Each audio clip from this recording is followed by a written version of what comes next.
കൊണ്ടിടയും. അവന് മനസ്സിലാവില്ല, എന്ത് ചെയ്യും? ഈ കാണുന്ന സകല ജന്തുക്കളും മനുഷ്യനേക്കാൾ കേമാന്നാ എൻ്റെ പക്ഷം. അത് പറഞ്ഞാൽ അതൊക്കെ മനസ്സിലാവില്ല. സമയം പോയി, നേരം പോക്ക് തുടങ്ങാനുള്ള സമയമായി. എന്നാൽ അതങ്ങോട്ട് തുടങ്ങാം. ഇതെന്നെ പറയാം. അതിൽ പറയണത് എന്താ വെച്ചാൽ മനുഷ്യ കേന്ദ്രീകൃതമാണ് സകലതും എന്നാ. അങ്ങനെയൊന്നും ഇല്ല കേട്ടോ. ലോകത്ത് ഉറുമ്പ് മുതൽ അല്ലേ നീലത്തിമംഗലം വരെയുള്ള സകല ജീവജാലങ്ങൾക്ക് ഉപദ്രവം ഉണ്ടാക്കുന്ന ഒരു സാധനമേ ഉള്ളൂ മനുഷ്യൻ. വലിയ കേമനാന്നൊക്കെ വെച്ചേക്കള്.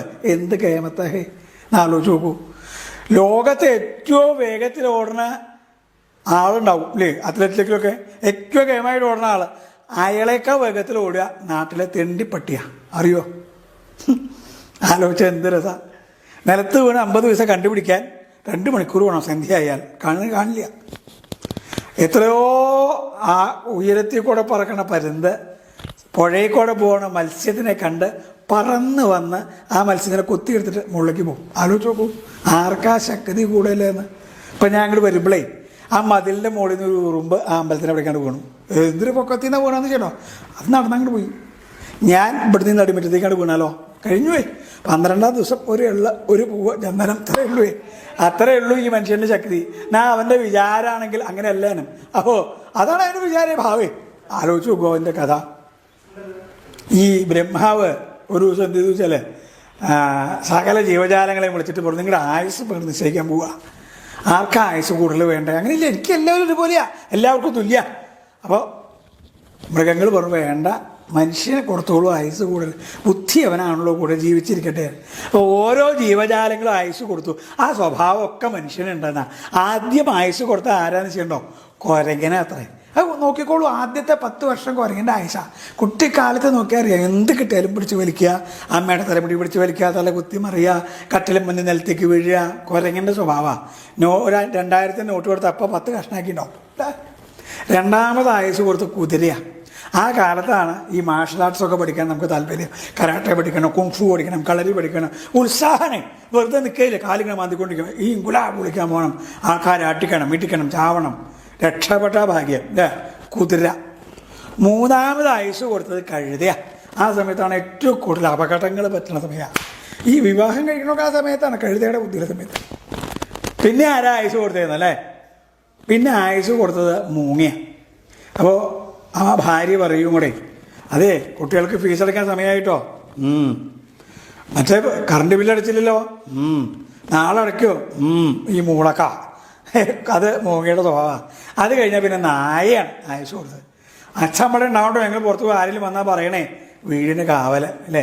ഇങ്ങനെ പല പല മൃഗങ്ങളുടെ സ്വഭാവമാണ് അത്രേ. അല്ല, അത് പറഞ്ഞപ്പോഴാണ് വേറൊരു തമാശ ആലോചിച്ചത്. ഈ മദ്യപാനി ഉണ്ടല്ലോ, മദ്യപാനിയുടെ ഒരു സ്വഭാവം കുറച്ച് മൃഗങ്ങളായിട്ട് ബന്ധമുണ്ടാത്രേ. നോക്കണേ, ഈ ലോകത്തുള്ള സകല ജീവജാലങ്ങൾക്കും അങ്ങോട്ടും ഇങ്ങോട്ടും കൊടുക്കൽ വാങ്ങലൊക്കെ ഉണ്ട് സ്വഭാവത്തിലും സംസ്കാരത്തിലൊക്കെ. അതെന്താ? അത് മദ്യപിക്കാൻ ചെല്ലുന്ന ആൾക്ക് കാക്ക, കൊക്ക്, ചെറുകിളി, രാവണൻ, കുംഭകർണൻ, വിഭീഷണൻ, ഇത്രയും സ്വഭാവങ്ങളുണ്ടെന്ന്. ഇതിലേക്ക് കിടക്കും. മദ്യശാലയിലേക്ക് കയറുമ്പോൾ കാക്കയുടെ പോലെ അങ്ങോട്ടും ഇങ്ങോട്ടൊക്കെ നോക്കി ആരും ഇല്ല നോക്കിയിട്ടാ കാക്ക ഭക്ഷണം കഴിക്കാൻ പറഞ്ഞിട്ടുണ്ടോ. അത് കഴിഞ്ഞാൽ കൊക്കാണ്. അവിടെ കണ്ടിരുന്നാൽ ഭഗധ്യാനം, വിദ്യാർത്ഥി ലക്ഷണത്തിൽ പറയണതാ. അതുപോലെ ഒറ്റ ഇരിപ്പാ, പിന്നെ അടിയോടടിയാ, അങ്ങോട്ട് തിരിഞ്ഞും കൂടി നോക്കില്ല. അത് കഴിഞ്ഞാൽ രാവണൻ. കുറച്ച് അങ്ങോട്ട് നമ്മൾ കഴിയുമ്പോഴേക്കും ആളുടെ ഭാവമൊക്കെ മാറി, ഇങ്ങോട്ട് കൊണ്ടുവരാ, നിന്നെ ഞാനില്ല വിളിച്ചേ, എന്താ എന്നൊക്കെ പറഞ്ഞ് വസ്ത്രമൊക്കെ കഴിച്ച് തലയിലൊക്കെ കെട്ടി അല്ലേ, രാവണനായിട്ടാണ് അവിടെ നിന്ന് ഇറങ്ങുക. അങ്ങോട്ട് വരണ വരവ് 4 കാലുമ വരണവരൊക്കെ ചീത്ത പറഞ്ഞ് അങ്ങനെ കേമനായിട്ടുള്ള വരവ, രാവണനായിട്ടുള്ള വരവാ. അത് കഴിഞ്ഞാൽ കുംഭകർണൻ ചെന്ന് കഴിഞ്ഞാൽ ഒരൊറ്റ വീഴ്ച, ഒറ്റ ഉറക്കം. ചിലപ്പോൾ വീടെത്തിന്ന് വരില്ല, വഴിയിൽ തന്നെ ഉറങ്ങിയെന്നും വരാം.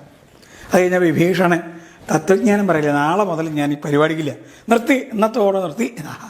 അപ്പോൾ ഇങ്ങനെ പല പല മൃഗങ്ങളുടെയും അതുപോലെ രാവണാദി രാക്ഷസന്മാരുടെ ഒക്കെ സ്വഭാവം മദ്യപനുണ്ട് എന്നാ. ചുരുക്കത്തിൽ ഇത്രയേ ഉള്ളൂ. അപ്പോൾ വലിയ കേമച്ചാൽ മനുഷ്യന് ആകെ തന്നിട്ടുള്ളത് എന്താ? മനനം ചെയ്യാനുള്ള കഴിവാ. കഷ്ടാഹം കാചമേ ശക്തി ഇത് ചിന്തിയും മുഹുർമുഹുർ. ഞാൻ ആരാണ്? എവിടേക്കാണ് എൻ്റെ പോക്ക്? ഞാൻ എന്താ ചെയ്യേണ്ടത്? എന്താണ് എൻ്റെ ശക്തി?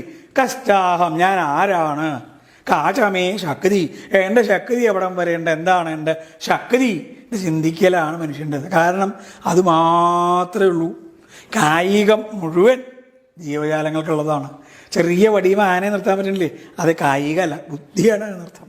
അപ്പോൾ മനുഷ്യനാവുക. ഈ നേരം പോക്കുകളിലെ ചിന്തകൾ മുഴുവൻ ചിരിക്ക് മാത്രമുള്ളതല്ല, ചിന്തയ്ക്കും കൂടി വിഷയമാവട്ടെ എന്ന് പറഞ്ഞുകൊണ്ട് എല്ലാവർക്കും നമസ്കാരം.